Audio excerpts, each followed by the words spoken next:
నమస్తే మిత్రులారా, నేటి విద్యా ఉద్యోగ సమాచారానికి స్వాగతం సుస్వాగతం. వివిధ మెయిన్ పేపర్లో వచ్చినటువంటి అన్ని న్యూస్ కూడా తెలుసుకోవడానికి ప్రయత్నం అయితే చేద్దాం. మొదటిసారి వీడియో చూస్తున్నటువంటి ఆస్పిరెంట్స్ ఎవరైతే ఉన్నారో తప్పకుండా తమ్ము సింబల్ పైన ప్రెస్ చేసి ఒకసారి లైక్ ఇస్తారని, అదేవిధంగా సబ్స్క్రైబ్ చేసుకుంటారు మనస్ఫూర్తిగా కోరుకుంటూ వీడియోలోకి వెళ్ళిపోదాం. మెయిన్గా మనం చూసినట్లయితే నిన్న జరిగినటువంటి గ్రూప్ 2 ఎగ్జామ్లో హాజరు శాతం అనేటువంటిది దాదాపుగా అదే రకంగా పేపర్ 2కు అయితే దాదాపుగా 46.30 అనేటువంటిది అటెండ్ కావడం అనేటువంటి జరిగింది. ఇదంతా చాలామంది ఆర్ఆర్బీ ఎగ్జామ్ ఉండడం వల్ల అటెండ్ కాలేకపోయారు. అయితే ఈ ఎగ్జామ్లో వచ్చినటువంటి క్వశ్చన్లను బట్టి కొద్దిగా అంటే సీమాంధ్రకు సంబంధించినటువంటి నేతలపై కొద్దిగా క్వశ్చన్స్ రావడానికి అభ్యర్థులకు కొద్దిగా షాక్కు గురి చేసింది. అయితే గ్రూప్ 2కు 45.57% హాజరు కావడం అనేటువంటి జరిగింది. ప్రశాంతంగా ముగిసిన పరీక్షలు చాలా కఠినంగా ప్రశ్నలు చాలా కఠినంగా ఉన్నాయన్నటువంటి అభ్యర్థులు ఉమ్మడి ప్రభుత్వాలు తెలంగాణ ఉద్యమంపై క్వశ్చన్లు.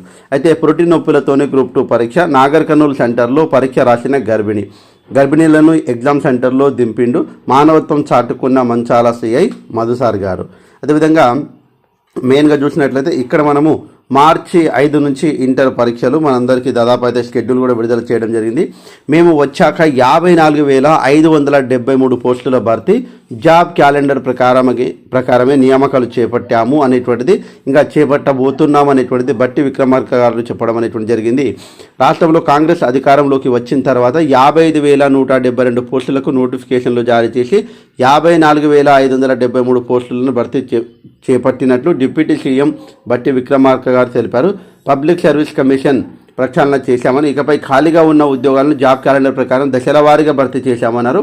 మండలిలో సుమారు ప్రశ్నోత్తరాల సందర్భంగా పలువురు ప్రశ్నలు అడగగా బట్టి విక్రమార్క గారు సమాధానం చెప్పారు. ఇచ్చిన మాట ప్రకారం గ్రూప్ 1లో 563, అదేవిధంగా 11,062 డిఎస్సిలో, అదేవిధంగా 10,600 మందికి నియామక చర్యలు ఆర్డర్లు ఇచ్చామని, ఉద్యోగ పరీక్షలన్నీ ఎలాంటి లీకులు లేకుండా పారదర్శకంగా నిర్వహిస్తున్నట్లు తెలిపారు. ఉర్దూ మీడియంలో బ్యాక్లాగ్ పోస్టుల భర్తీకి డీ రిజర్వేషన్ విధానానికి అవకాశం లేదని కూడా నేను స్పష్టంగా చెప్పడం అనేటువంటిది జరిగింది. కాబట్టి పక్కా డిఎస్సి అనేటువంటిది ఉంటుంది, దీంట్లో డోంట్ వరీ. కాబట్టి దీని ప్రకారం మనకు అర్థమైంది ఏంటంటే 100% మనకు వచ్చేటువంటి ఫిబ్రవరిలో డిఎస్సి నోటిఫికేషన్ ఉంటుంది. ఇంకా ప్రణాళికబద్ధంగా చదవాల్సిందే అనేటువంటి విషయాన్ని అయితే మనం గుర్తుపెట్టుకోవాలి. నెక్స్ట్ మనం చూసినట్లయితే గ్రూప్ 2 ప్రశ్నలపై వివాదం, సంబంధం లేని సమైక్య పాలకుల గురించి అడిగారంటూ విమర్శలు, తెలంగాణ తల్లి పాత విగ్రహంపై ప్రశ్న, నక్సల్స్ ఎన్కౌంటర్లపై 10 ప్రశ్నలు ఏపీపీఎస్సీ కోసమా హరీష్, ఉద్యమ చరిత్ర లేకుండా చేయాలన్న కుటిల యత్నమేనని మండిపాటు, ముగిసిన పరీక్షలు, నాగర్ కర్నూలులో పురిటి నొప్పులతోనే పరీక్ష రాసిన అభ్యర్థి ఆపై ఆసుపత్రికి, అదేవిధంగా పరీక్షకు అనుమతించలేదని పాల్వంచలో దుస్తులు విప్పి అభ్యర్థి నిరసన. ఓకే, ఏది ఏమైనా తప్పకుండా గ్రూప్ 2 పరీక్ష అయితే ప్రశాంతంగా కొనసాగింది.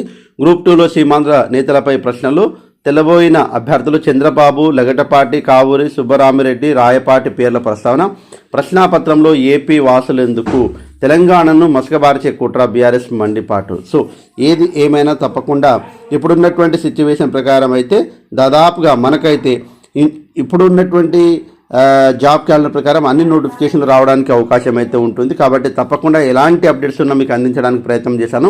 టైం వేస్ట్ లేకుండా క్లియర్ కట్ ఇన్ఫర్మేషన్ కోసం తప్పకుండా శ్రీను ఇంగ్లీష్ క్లబ్ అనేటువంటి యూట్యూబ్ ఛానల్ని మీరు తప్పకుండా ఫాలో కాండి. మన యాప్ కూడా వచ్చింది కాబట్టి ప్లేస్టోర్లో యాప్ అనేటువంటిది ఉంటుంది. తప్పకుండా దాని నుంచి మీరు మనకు సంబంధించినటువంటి మెటీరియల్ అనేటువంటిది ఈ రోజు నుంచి కొద్దిగా ఫ్రీ అవుతాను కాబట్టి తప్పకుండా మీకు అందులో అప్లోడ్ చేస్తాను. వీలైతే మన యాప్ను అక్కడ నుంచి మీరు డౌన్లోడ్ చేసుకోవడానికి ప్రయత్నం అయితే చేయండి. Thanks for watching. All the best. Bye. See you.